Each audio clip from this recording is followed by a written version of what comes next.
Hey friends, if you wish to save a Word document to your desktop, then please watch this video. I will guide you through the procedure. So here's what you have to do. Let's say we have a test Word document here.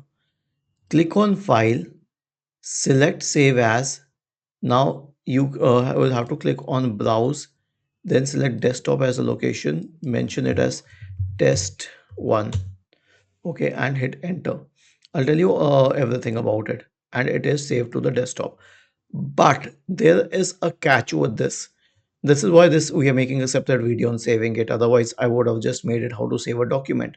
This is not saved on the desktop yet, because as you can see, there are two rotating arrows here, which means that it is on the cloud.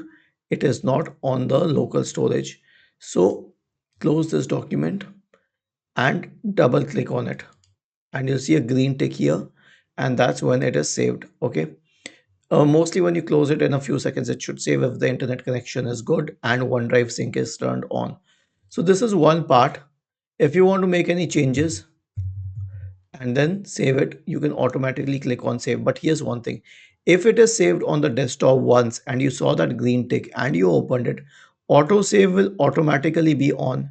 And let us say that you made a few changes here, it will read saving here, wait for a few seconds, and it will mention it as saved, and it will automatically save it on the desktop. And if you want to do it quicker, then you can click on the save button.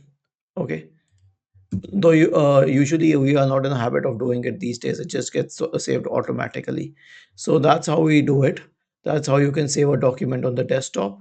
And if you want to save it like locally without let us say that the sync was not on and you have to save it locally, then click on this, and then you can click on save. Here it won't say save a copy, it will say save. Right now it says save a copy because we are using OneDrive. Was this helpful? If yes, then please subscribe to the channel. If not, then let us know in the comment section of the video on how we could help you further. Thank you for watching this video and have a nice day.